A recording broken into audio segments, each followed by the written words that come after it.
Buenas noches, mi nombre es Leticia Bravo Hernández, me encuentro estudiando la licenciatura en Herbolaria y Fitoterapia y estaré llevando a cabo esta presentación de la asignatura de Bases Teóricas de Medicina Interna 1 con el título de Trastornos del aparato respiratorio.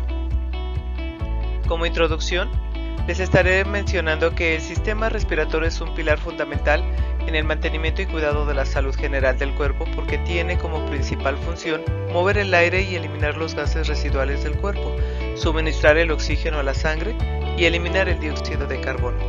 Es decir, proporciona oxígeno a los tejidos y retira el dióxido de carbono. A esto se le conoce como respiración, que consiste en 4 funciones importantes.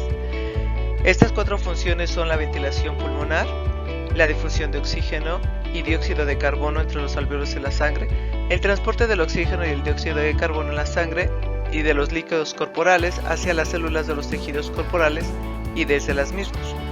Y por último, la regulación de la ventilación y otras facetas de la respiración. Estaremos contestando algunas preguntas detonantes y la primera es ¿cuáles son las principales funciones del sistema respiratorio? Estaremos hablando sobre las diferentes funciones que son intercambio gaseoso, equilibrio ácido-base, fonación, mecanismos de defensa y metabolismo. Primeramente estaremos hablando del intercambio gaseoso, que es la principal función del sistema respiratorio, en donde se obtiene el oxígeno desde el ambiente y se entrega a los diversos tejidos para la producción de energía.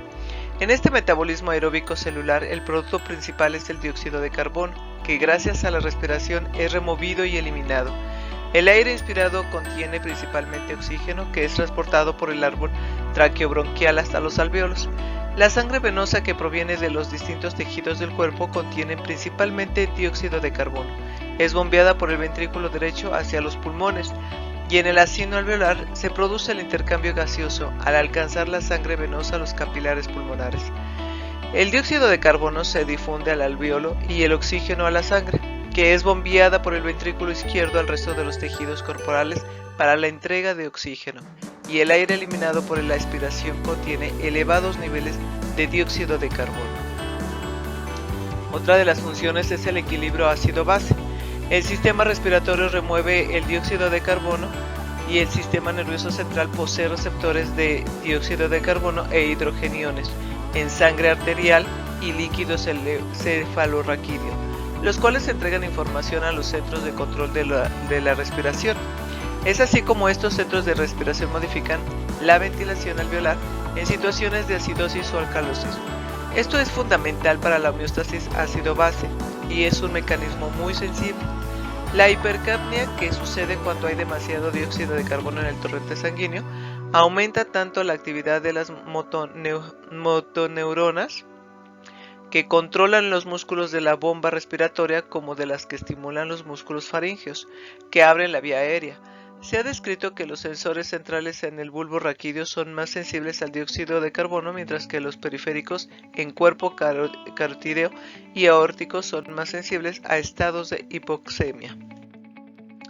Otra de las funciones es la fonación. Y la fonación es la producción de sonidos gracias al movimiento del aire a través de las cuerdas vocales. El hablar, el canto, el llanto y otros sonidos son producidos gracias a la acción del sistema nervioso central sobre los músculos de la respiración. Otra función que se tiene es el mecanismo de la defensa. El pulmón tiene mecanismos de defensa ante la exposición constante a microorganismos, partículas y gases que son inhalados a las vías respiratorias.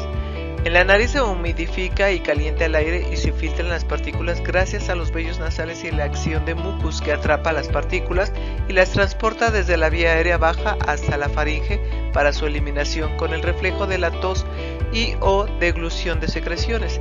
Es así como el transporte mucosilar y los reflejos de la vía aérea como la tos, el estornudo, laringo y broncoespasmos es especial ante episodios de penetración de líquidos hacia las vías aéreas y son fundamentales para la defensa pulmonar. Por último, la última función que tenemos es el metabolismo. Se basa en que las células del epitelio respiratorio son capaces de metabolizar distintos sustratos y aportar energía y nutrientes para sí mismo.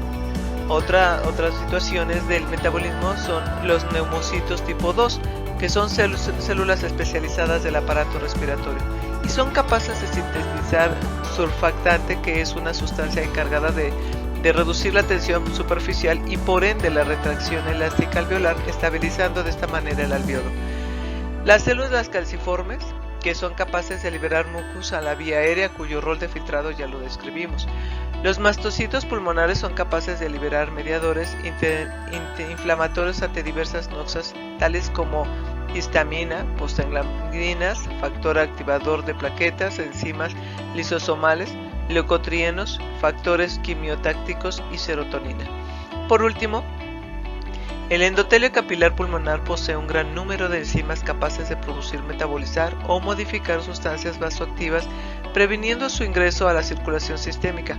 Algunas de estas sustancias son las prostaglandinas, la EU, E1, E2 y F2, leucotrienos, serotoninas, bradicidinas, adenosina, monofosfato, endotelina 1 y angiotensina 1. ¿A qué denominamos respiración? Bueno, es el proceso mediante el cual los seres vivos intercambiamos gases con el medio externo, que consiste en dos fases: la inspiración o inhalación, que es la entrada de oxígeno al cuerpo, y la otra fase, que es la expiración o exhalación, que es la salida del dióxido de carbono del cuerpo para mantener sus funciones vitales, siendo indispensable este proceso para la vida de los organismos aeróbicos. Otra de las preguntas que tenemos es: ¿de qué manera influye la caja torácica en la respiración? Durante la inhalación, el diafragma se contrae y empuja hacia abajo. Al mismo tiempo, los músculos que están entre las costillas se contraen y suben. Esto aumenta el tamaño de la caja torácica y reduce la presión interna. Como resultado, el aire se precipita hacia adentro y llena los pulmones. En la exhalación, el diafragma se relaja y el volumen en la caja torácica disminuye, a la vez que la presión interna aumenta. Como resultado, los pulmones se contraen y el aire es expulsado hacia afuera. ¿Qué otros elementos intervienen? Bueno, pues además de la cavidad torácica se encuentra la tráquea y los bronquios, que llevan aire a los pulmones, mientras que las membranas y el líquido pleurales permiten a los pulmones moverse sin problema dentro de la cavidad. Como conclusiones, los pulmones y el aparato respiratorio nos permiten respirar, permiten la entrada de oxígeno en nuestro cuerpo y expulsan el dióxido de carbono.